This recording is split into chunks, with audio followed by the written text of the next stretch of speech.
jadi andalanku. Hanya Kau Tuhan yang ku percaya. Di saat aku sudah tak mampu, hanya Yesus sanggup melakukannya.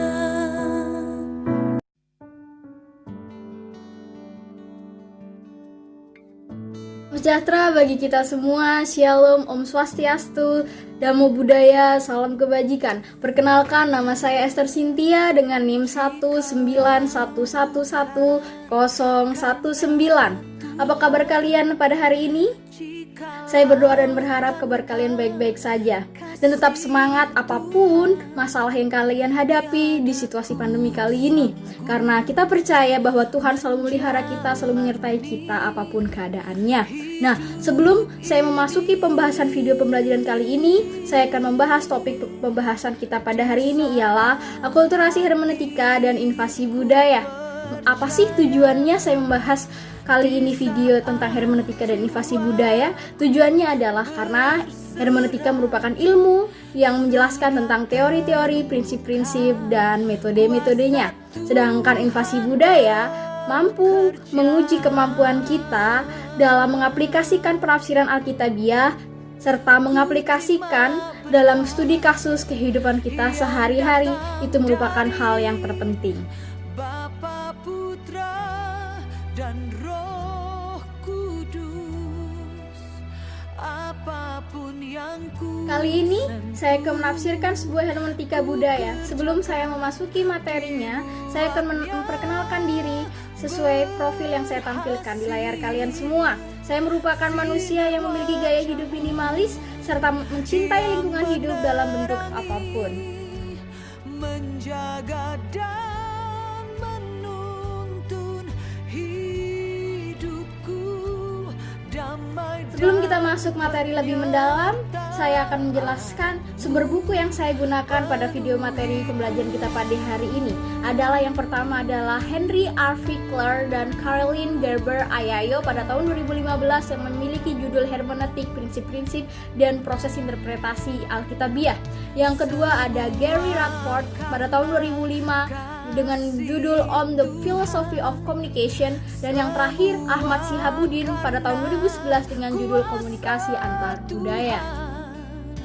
Maka ku sanggup menjalani hidup. Kali ini kita akan masuk ke dalam materi yang kita pelajari. Yang pertama adalah hermeneutika. Apa sih itu hermeneutika? Kata hermeneutika berasal dari mitos Yunani yang berarti Hermes. Hermes yang merupakan arti utusan dewa. Utusan dewa yang bertugas menyampaikan pesan dari dewa kepada manusia. Dalam konteks komunikasi, Radford pada tahun 2005 mengatakan hermeneutika sebagai suatu proses penciptaan makna bersama di dalam suatu alur perbincangan.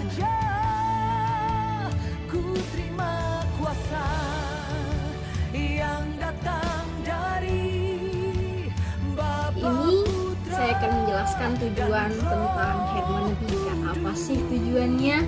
Tujuannya adalah menerangkan atau menerjemahkan suatu pesan atau teks dalam kebudayaan asing dan kebudayaan yang terakulturasi ke dalam budaya lokal.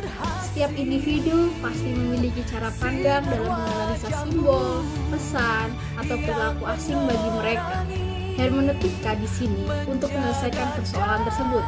Fokus utama hermeneutika adalah apa yang kita baca, apa yang kita dengar, apa yang kita lihat, supaya dapat kita pahami dengan baik.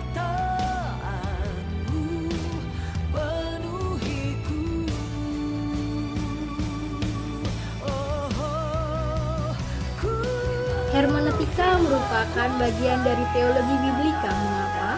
Karena hermeneutika merupakan ilmu yang mempelajari teori-teori, prinsip-prinsip, dan metode-metode di dalamnya. Untuk mencapai kesepahaman, di dalam hermeneutika terdapat interpretative effort. Apa itu? Interpretative effort merupakan suatu pemahaman untuk memahami berdasarkan situasi, latar belakang pengetahuan, sosial budaya, pengalaman, dan kehidupan sehari-hari. Nah, Fokus utama pada hermeneutika adalah menjadikan suatu pesan yang semula asing bagi kita, menjadikan pesan familiar dan dapat kita pahami sesuai dunia yang kita miliki. Damai, penyertaanmu sempurna. Damai dan penyertaan. Kali ini saya akan membahas sesuai yang saya tampilkan di layar Anda. Hermeneutika terdapat dua hal. Yang pertama ada konvensional, yang kedua ada modern. Nah, secara konvensional yaitu terdapat teks. Secara modern yaitu terdapat apa? Teks, terus objek dan simbol. Nah, di sini kita sebelumnya harus mengetahui apa sih itu hermeneutika? Hermeneutika merupakan ilmu yang mempelajari proses penafsiran kehidupan dimensi sang penafsir secara spiritual rohani. Nah, ataupun orang yang membaca hasil tafsiran tersebut.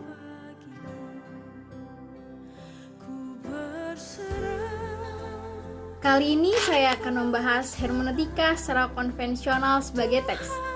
Hermeneutika secara konvensional memandang penafsiran dan pemahaman bukanlah semata kegiatan yang berkenaan dengan tindakan penafsiran dan pemaknaan tersebut. Ku tahu Tuhan baik bagiku. Selanjutnya saya akan membahas tentang hermeneutika modern. Terdapat tiga hal, yaitu teks, objek, dan simbol. Hermeneutika secara modern dipandang merupakan kelanjutan bahasa. Bahasa identik dengan pikiran. Setiap makna yang dijumpai dalam the locus of meaning senantiasa memiliki konteks di luar bahasa. Hidupku padamu,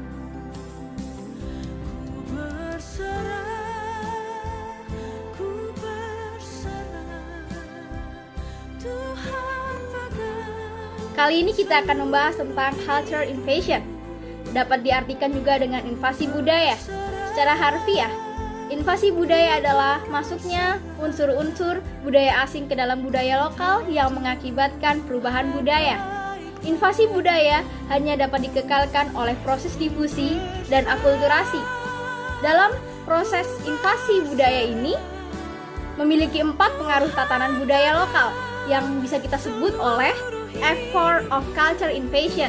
Di sini, jika kita mengkaji lebih mendalam, invasi budaya ini sebagai tren di kalangan modern yang terdapat ada 4 hal, yaitu fun berkaitan dengan kesenangan, film berkaitan dengan simbol atau perilaku, food berkaitan dengan makanan populer, dan fashion berkaitan dengan role model.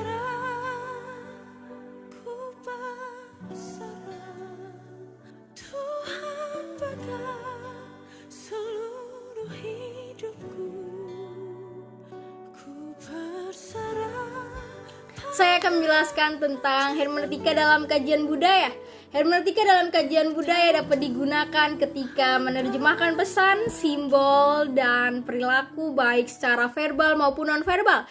Di sini hermeneutika digabungkan dalam budaya menurut Profesor Deddy Mulyana, seorang pakar komunikasi antar budaya, menerjemahkan bahwa manusia merupakan animal symbolisium. Artinya, manusia melalui simbol-simbol tersebut dari membuka mata hingga menutup mata. Disadari atau tidak, perilaku yang kita lakukan sekarang ini merupakan proses hermeneutika atau interpretative effort terhadap budaya yang kita yakini kebenarannya. Kau berbuat untuk kebaikanku, menopangku. Contoh yang pertama akan saya sampaikan terkait makna simbol kasih sayang, atau bisa kita sebut dengan the meaning of symbol of affection is related to the heart. Semua emosi, semua perasaan berasal dari jantung. Kita percaya bahwa perasaan cinta yang datang ke kehidupan kita juga berasal dari jantung. Kata kuncinya ada 3 hal yang saya sampaikan hari ini: melindungi, mencintai, memberikan ketenangan. Oh, ada 1, kasih. Karena kita membahas tentang kasih sayang. Kasih sayang bukan hanya sekedar dengan manusia, melainkan dengan Tuhan.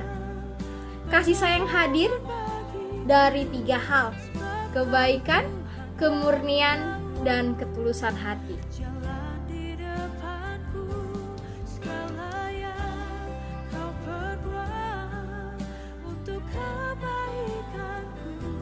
Contoh yang kedua ialah the meaning of the ritual of giving chocolate, atau bisa kita sebutkan dengan makna pemberian coklat, dari mulai pemberian yang diberikan langsung atau dibungkus sampai kini hal tersebut tetap dilestarikan. Pemberian makna oleh simbol serta penggalian yang cermat atas makna secara bervariasi dan mendalam. Coklat bisa dikenal dengan lambang cinta, kepedulian, dan persahabatan yang kuat. Karena makanan manis itu yaitu coklat, ini dianggap sebagai hadiah yang paling sempurna untuk diberikan kepada seseorang yang kita cintai. Di sini terjadi hubungan hermeneutik karena memberikan sesuatu yang berharga, suatu pemahaman historis hingga pemahaman memberikan yang terbaik untuk orang lain. Tak pernah terlambat, tak pernah. Contoh yang ketiga ialah makna mitos 14 Februari sebagai hari yang penuh kasih sayang. Di sini terdapat hermeneutika dan invasi budaya. Mengapa? Karena hermeneutika di sini kita tahu pemaknaannya seperti apa secara visual, pemaknaan arti apa itu hari Valentine, dan invasi budaya karena setiap budaya pasti memiliki warisan mengenai hal tersebut.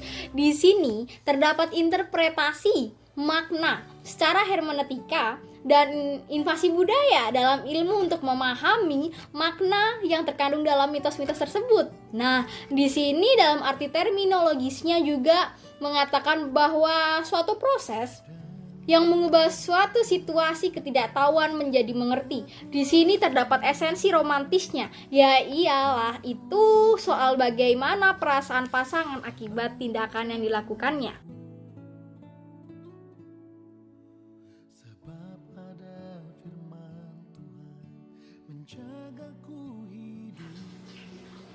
Contoh yang keempat adalah the meaning of the candlelight dinner tradition. Candlelight dinner merupakan salah satu contoh dari invasi budaya dan hermeneutik karena romantis bukanlah soal tindakannya melainkan esensinya.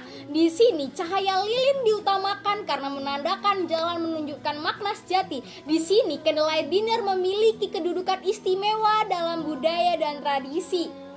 Platformnya di sini ialah ragam budaya dan tradisional.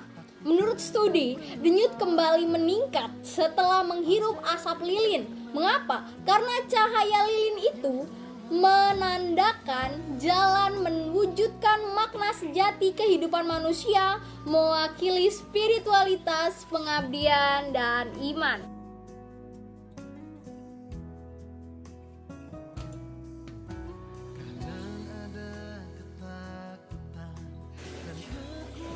Contoh yang kelima yang terakhir ialah meaning of acculturation of ancient Greek culture, atau kita bisa sebut dengan makna kulturasi budaya Yunani kuno. Semenjak Yunani kuno, kita tahu bahwa Yunani dan Persia mengadopsi budaya baru masyarakatnya dari budaya lama lebih tepatnya. Nah, sejarah mereka ya kita bisa tahu bahwa hermeneutika terjadi di sini. Mengapa? Karena wujud seni yang mereka kukuhkan sangat kuat, sistem ekonominya dan yang lain terjadi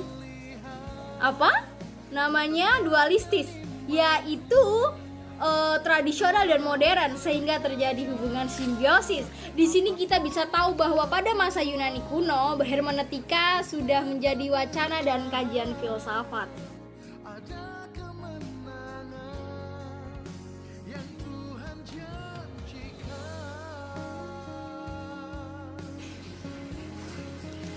Pembahasan kita selanjutnya yaitu ialah westernisasi sebagai bentuk hermeneutik. Apa itu westernisasi? Ada yang tahu? Nah, saya jelaskan. Westernisasi merupakan gaya hidup kebarat-baratan yang berkaitan dengan effort. Yang pertama ada fun, film, food, and fashion. Di sini berkaitan dengan yang saya sebutkan barusan ialah effort of culture in fashion. Salah satu bentuk invasi budaya yang tak bisa ditepiskan lagi dalam masyarakat dunia saat ini adalah westernisasi. Mengapa? Karena banyak simbol-simbol melekat pada westernisasi yang diterjemahkan berbeda pula oleh para pelakunya yang melakukannya. Nah, budaya barat yang diinvasi ke dalam budaya lokal lebih baik perilaku yang ditunjukkan, baik perilaku verbal maupun non-verbal, yaitulah westernisasi.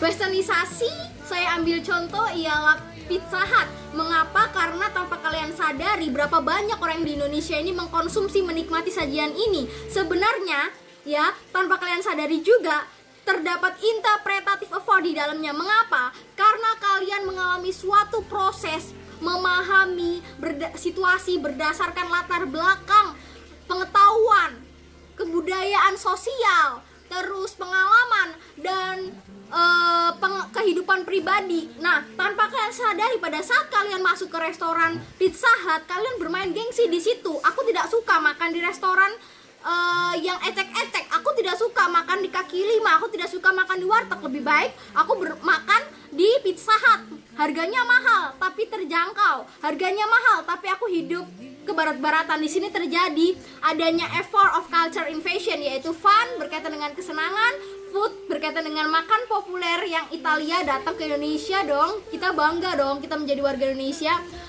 Terus ada role model yaitu fashion. Kita otomatis pada saat kita datang ke warteg berbeda dengan pada saat kita datang ke Pizza Hut. Nah, di situ kita bisa belajar adanya invasi budaya, adanya interpretative effort. Di sini kita bisa menerjemahkan bahasa tubuh kita pada saat kita datang ke restoran bintang 5 dengan ke warteg.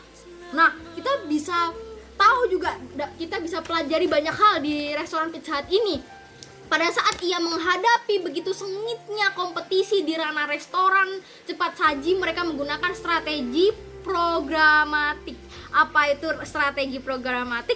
Mereka menggunakan itu untuk mengatasi kompetisi pasar restoran cepat saji. Dengan ini, Pizza Hut ingin memastikan setiap strategi marketingnya yang paling relevan. Mereka harus mengetahui dan menjangkau audiensnya dengan kreatif agar dapat menghasilkan berupa outcome dan transaksi.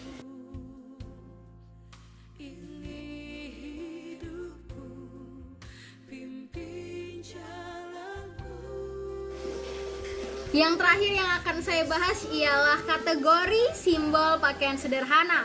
Otomatis jika kita pergi ke restoran Pizza Hut secara bintang 5 dengan restoran sederhana warteg atau ecek-ecek begitu berbeda bukan pakaiannya. Di sini terjadi namanya interpretative effort. Apa itu? Suatu memahami situasi berdasarkan latar belakang, pengetahuan, sosial budaya, pengalaman, kehidupan pribadi. Nah, di sini ada 3 hal yang ingin saya sampaikan, yaitu fashionability, yaitu simbol pakaian sebagai gaya hidup tren masa kini, role model. Kalau sociability yang kedua itu sebagai peran sosial si pemakainya. Jika kita memakai baju yang begitu anggun, kita tahu fungsinya kita untuk kemana, kita tahu bagaimana memakainya. Itu namanya sociability, peran fungsi pemakainya. Jika yang ketiga yaitu formality, simbol pakaian pemakai si karakter. Jika kita mengetahui pergi ke Pizza Hut, kita tahu oh karakternya minimalis Pizza Hut. Kita tahu yang digunakan itu formality, formalitas, simbol pakaian karakter si pemakainya.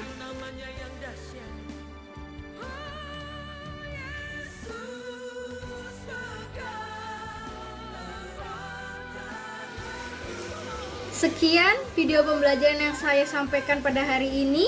Semoga bisa bermanfaat untuk kalian semua. Tuhan Yesus memberkati. Jangan lupa like, subscribe, and share. Yuk kita jadi berkat buat sesama.